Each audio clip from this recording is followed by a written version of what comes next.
My guest is Tzipi Livni, the joint leader of the Zionist Union opposition in Israel's parliament and a former foreign minister. She has said the only way to achieve peace is to have two states for two peoples. But why is that? Could one state where Jews, Muslims and Christians are all treated equally have a greater chance of delivering peace?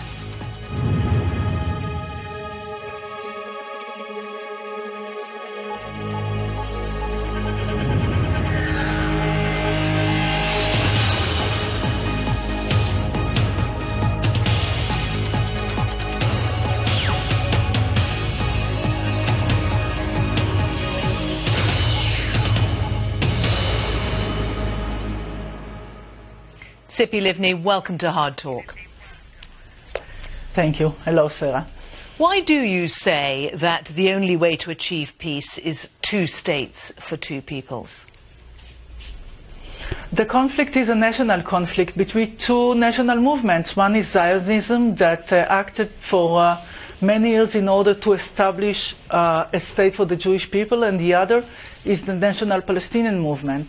And as far as my understanding goes, and according to negotiations that we held before, the idea is to end the conflict and to end all claims between these two movements and between the state of Israel and the Palestinians is by having different states for two different peoples in which each people implement their own right of self-determination.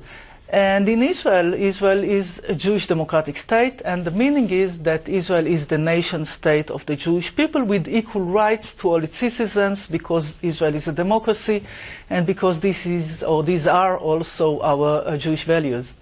But there is an argument that has been tried for decades, or at least that has been the ambition for decades, unsuccessfully, which is perhaps one reason that Israel's president, Reuven Rivlin, talks about annexing all the occupied territories, and he says that there won't be one law for Israelis and another for non-Israelis. You would grant citizenship to all residents, and it would be one egalitarian democracy. Listen, this was the idea of Likud members and my own parents, basically, after '67 war. The whole idea was that we would live happily ever after, giving equal rights to all those living between Jordan River and Mediterranean Sea. But in the end, this can lead to a situation in Israel in which Israel would stop being a Jewish democratic state. And we would have a binational state, one state, with everybody living there, but I think that it would not be, living happily ever after. It would be more bloody.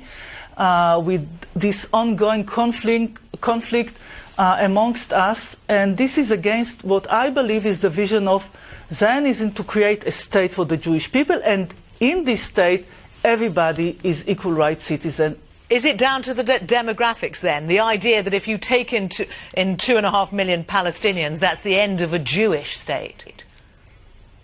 Yes, in the end, listen, we live, and my values are to keep in harmony the values of the State of Israel as a Jewish democratic state. And this is also a question of number. We need to have a Jewish majority in order to keep this and not to have a clash between the values of Israel as a Jewish and democracy. And therefore, if I need to choose between the entire land of Israel and keeping the State of Israel as Jewish democratic state, I prefer to divide the land and to have Israel and to keep the Israeli values. I would like to refer also, this was basically the idea in 1947, when the United Nations wanted to end the ongoing conflict that was here before the State of Israel was established, and the whole idea was to divide the land into two different states. Just on this question, the idea of what one state could look like, Saeb Erekat, who is the PLO Secretary General, has warned that the way that some people envisage it, it would be an apartheid system. Is that something that you would fear too?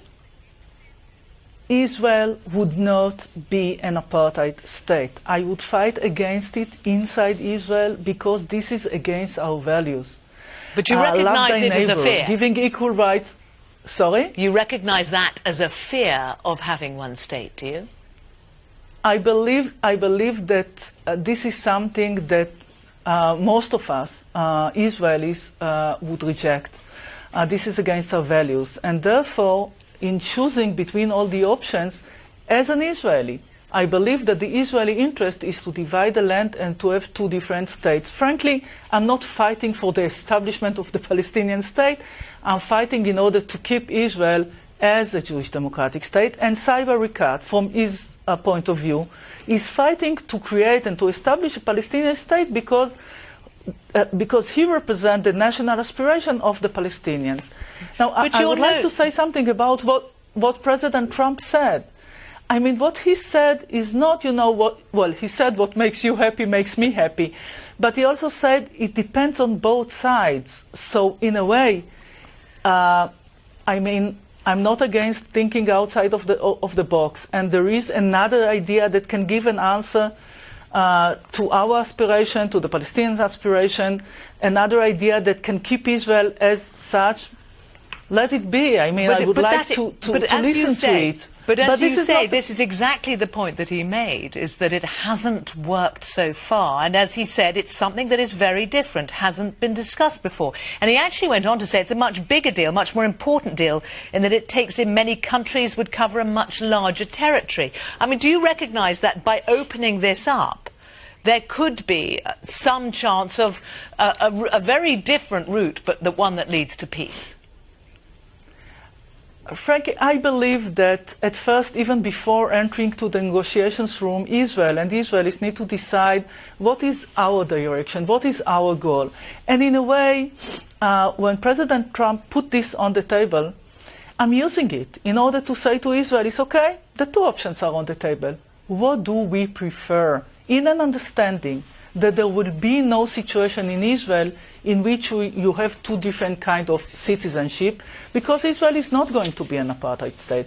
And maybe by raising this option, this can lead also to an internal debate in Israel, because I know that vast majority of Israelis supports the idea of two states for two peoples, not for the Palestinians, not as a favor to any president of the US, not as a favor to the Arabs or the Palestinians, but this is the way to keep Israel as such. And therefore, I believe that even in the debate is something that maybe is good to have. Okay, but what we know is of information that's come out in the last few days, not least from your fellow leader of the Zionist Union, Isaac Herzog.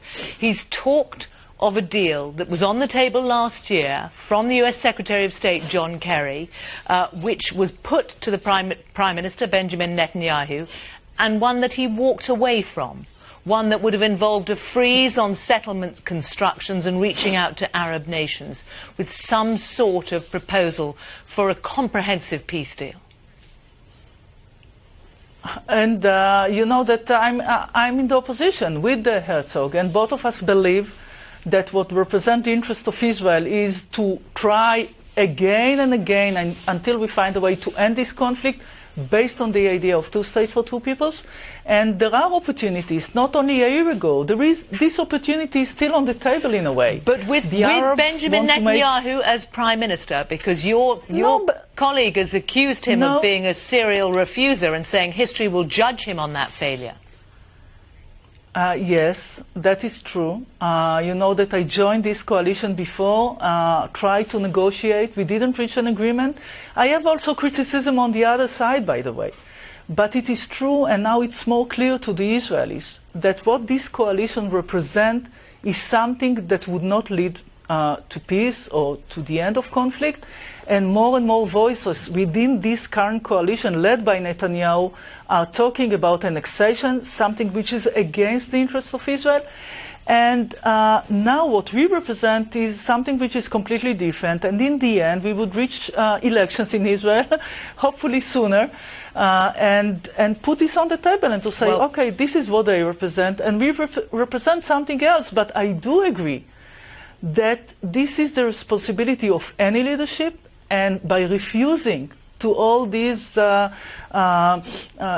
deals or suggestions and negotiations that are based on not only on the relations between Israel and the Palestinians, but also on the possibility to change the situation, the strategic situation of Israel in the region with the Arabs. They know, and I know this, most of the Arab world, or the moderate Arab Sunni state, they want to normalize their relations with Israel, but their glass ceiling is the Israeli-Palestinian conflict.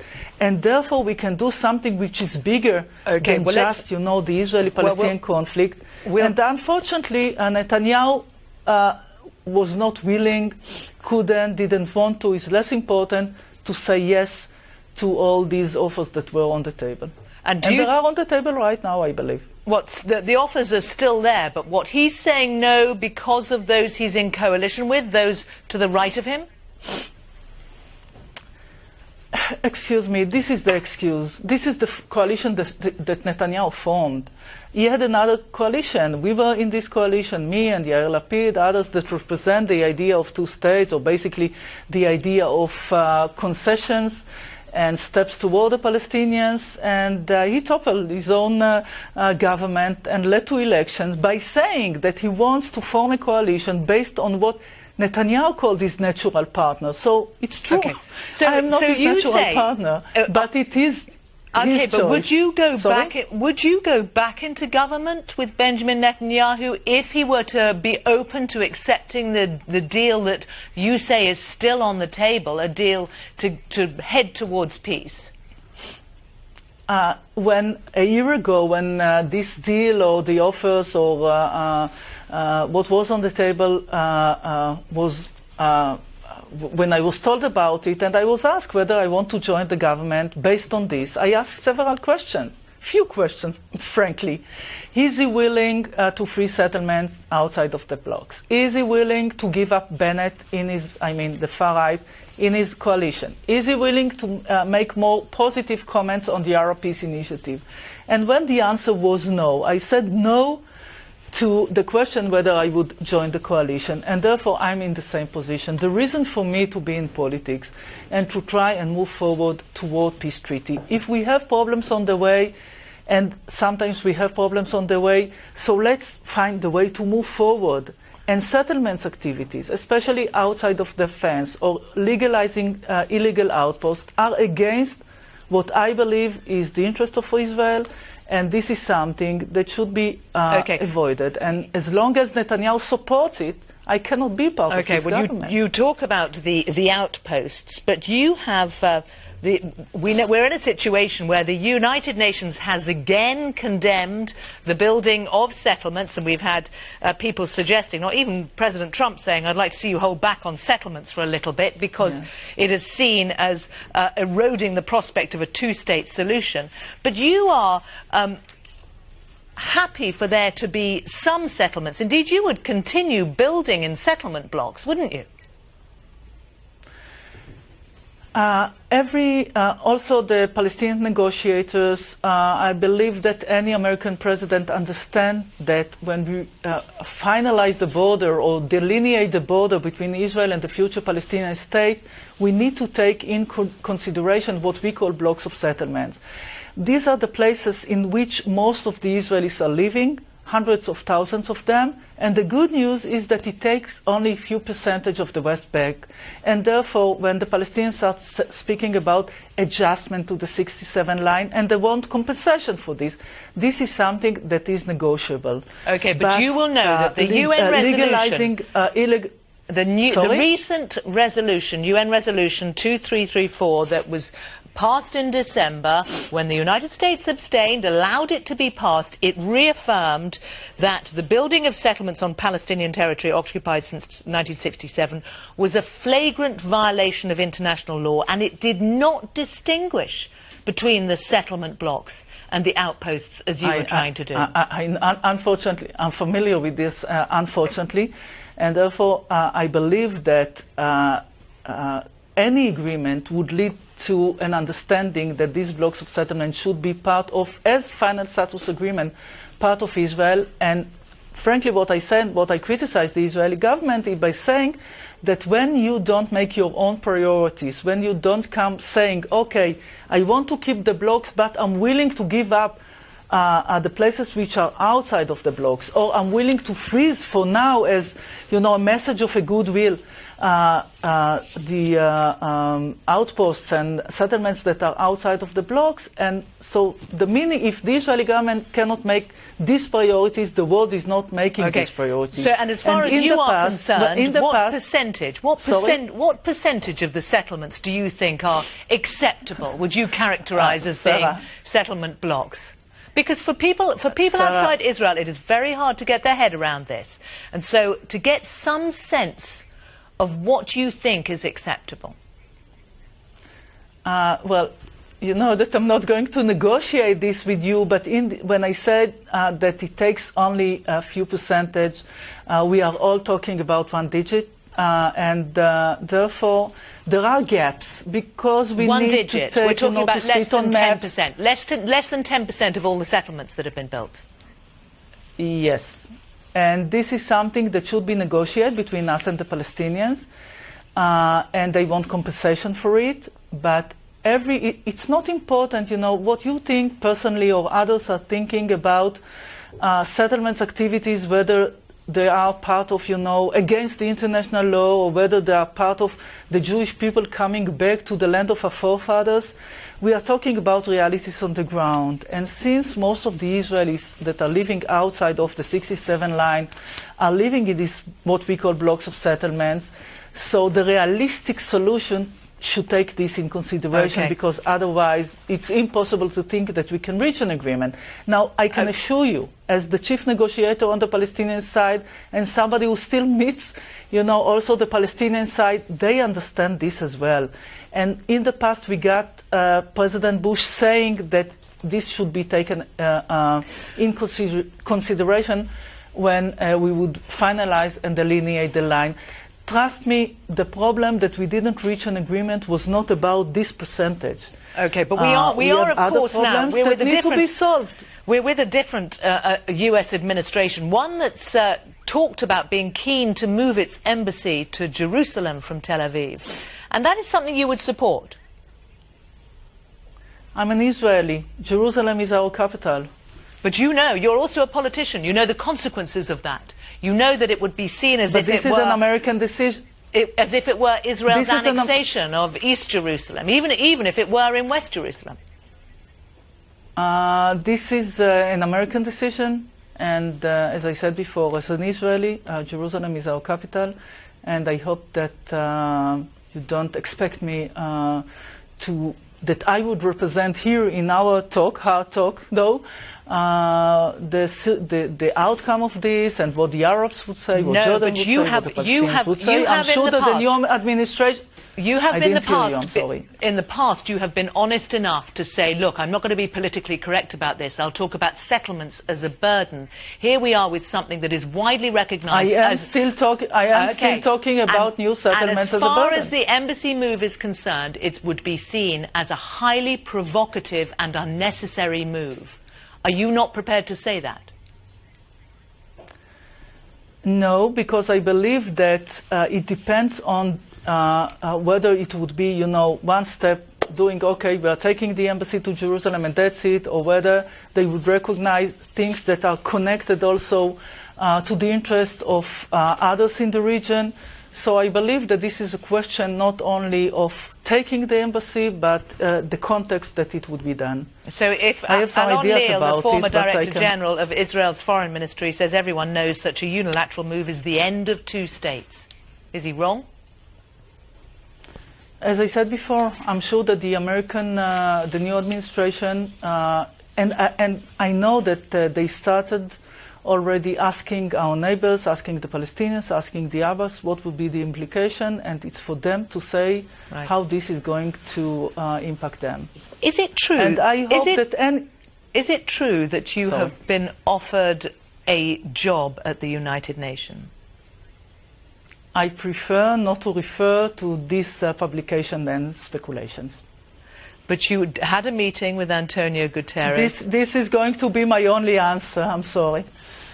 But you can answer this question. Sorry. You have a difficulty with travelling. You have a difficulty with travelling, not least because when you came to London, there was a summons issued for you. That when you went, you were going to be going to Belgium in January, a trip that was cancelled, and it's known that prosecutors there were going to ask for you to be questioned. Do you have a difficulty with travelling, a fear that there will be arrest warrants issued which stem from Operation Cast Lead in Gaza when you were Foreign Minister? No, I don't.